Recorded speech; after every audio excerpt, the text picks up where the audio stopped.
You know what I mean? I'd still even not like to see my kid. If I had a kid now, I'd hate to see him walk around crying around the pit lane. But I'd forgive it. This guy is a Formula One driver. He's meant to be one of the best out there in the world. And he's in his 20s and he's fucking bitching and moaning like a little schoolgirl. I mean, it's fucking ridiculous. I mean, these guys need a wake-up call. They need to be pushed out of the teams or threatened to be pushed out of the teams. And I can... Peter.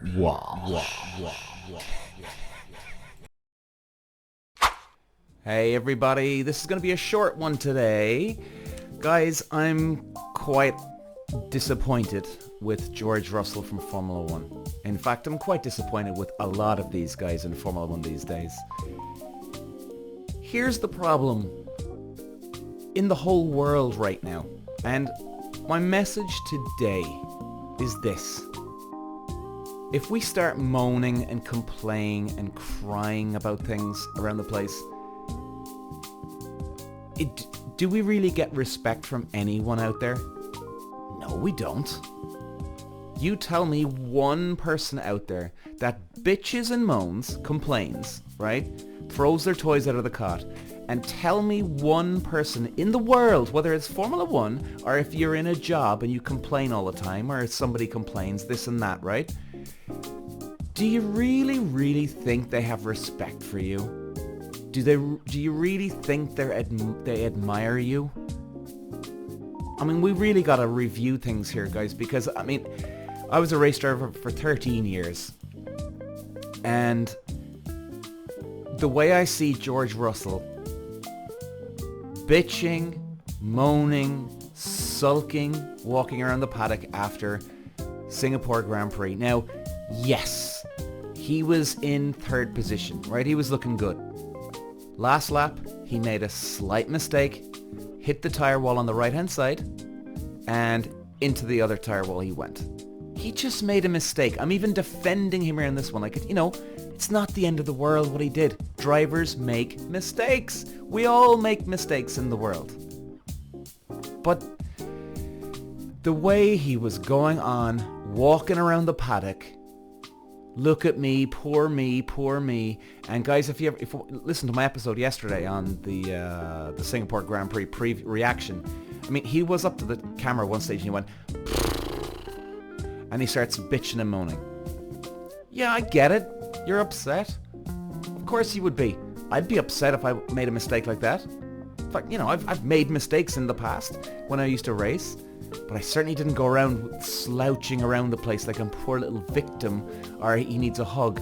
I mean, I even remember at one stage, oh God, the guy in Ted's Notebook on Formula One Sky Sports, like, he's a nice guy. And he was doing the notebook after the race, and he was going around the paddock and he was checking things out and just talking about, you know, his quick review of the whole weekend. George Russell walks past him, and even Ted, I can't remember his second name, but even Ted goes, oh, I think he's crying. Now, was he joking? I don't know. But I was even shocked. I was like, oh my God, even Ted. I mean, this guy, Ted, is a nice guy. And even he put out a comment. So, I mean, I think in one way it was a bit of a jab at him. You know? This is the fucking problem with this. And I think Lewis Hamilton actually started this bitching and moaning. And it's almost like a style now. It's popular to do it these days. I mean, back in my days, if I was walking around the paddock, first of all, if I would have been a 10-year-old kid. Okay? I would have been a 10-year-old kid, possibly, walking around crying or doing something, right? Now again, I'm 10. But I mean, that's the only time that it would be, acceptable enough, right? Where, look, he's a kid, just, you know, he'll be okay. Did you tell you this, guys? If they got threatened to be pushed out of the team, you'd see people stop moaning very, very quick. So it's not like they need to moan and complain. They'd be pushed out of that fucking team so fast and they'd be on their best behavior. But I think Lewis Hamilton started this. I mean, if I did that, what I did with George Russell, if I was George Russell in the pit lane right now, back in my day, I would have been laughed at by the other teams. Seriously, they'd be like, did you get a load of Peter Walsh? He's fucking crying, man. He's fucking bitching and moaning. I'm honestly, and I'm no joking here, guys. They would have been laughing at me. And it would have been embarrassing.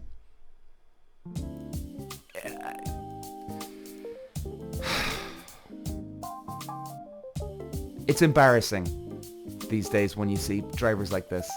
Because people ask me, was it like this back in my day in racing? No, it wasn't. We were fucking tough old school fuckers, tough as old boots. This is honestly, this is embarrassing. Like, drivers have balls, and they do. Russell's got balls, you know, to drive a Formula 1 car. Of course he does. Every other driver's got some balls. How good are they? That's a different story. But everybody's got a pair of balls in them. I mean, it's a risky sport. It can be dangerous. And then he goes around acting like he's got no balls. I mean, can you imagine if a rugby player started crying because he didn't get his way? The whole team would laugh at him. The whole fucking team. Like, and I honestly, guys, you know, I'm ashamed to do that, almost ashamed to do this short episode today. Because where are we going here? And, you know, if you do complain and bitch and moan, just remember this, okay? I'm going to leave it with this. If you do go around in your life complaining and bitching and moaning, okay then, go ahead. But you're not gaining any respect by one person. If you're married, your parents are around you, your friends are around you, chances are they're going to go home and laugh their ass off at you. If it's your friends, they're going to be like, oh my God, what the hell is wrong with Peter Walsh? Jesus Christ. Your parents aren't going to respect you.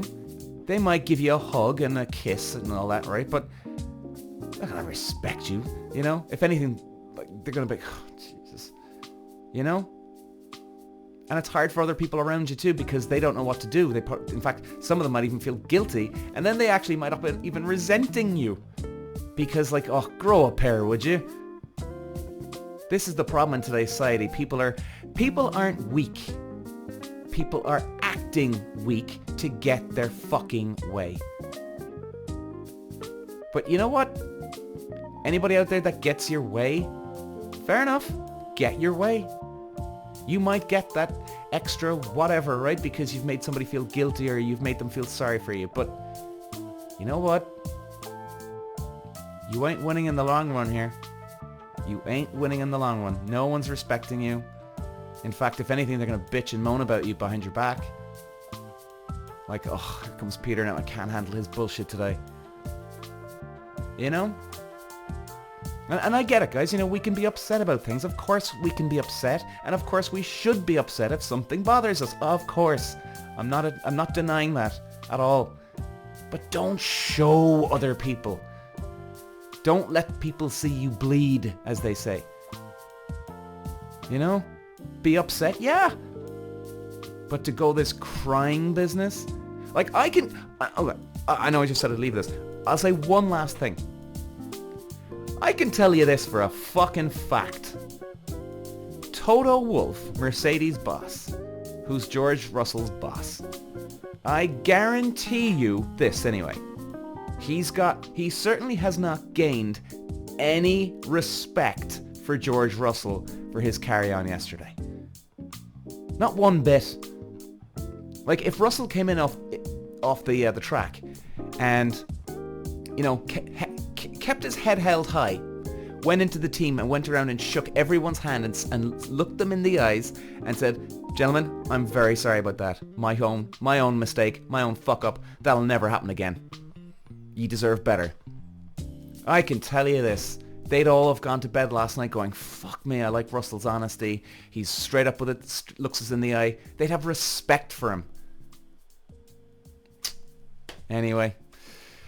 Guys, I still love Formula 1. It can be a great sport, you know, and even the last two races, Singapore yesterday, a couple of days ago, we had Monza 2 weeks ago. I mean, they were great races, you know, from start to finish. Some very big drama, which is great to see. But this kind of shit just disappoints me. It just disappoints me. Anyway. I don't know what we can do about it, guys. I really don't. There's nothing more you can do. But, I'll leave it there, guys. Thanks for listening today. Talk to you later. Peter Walsh.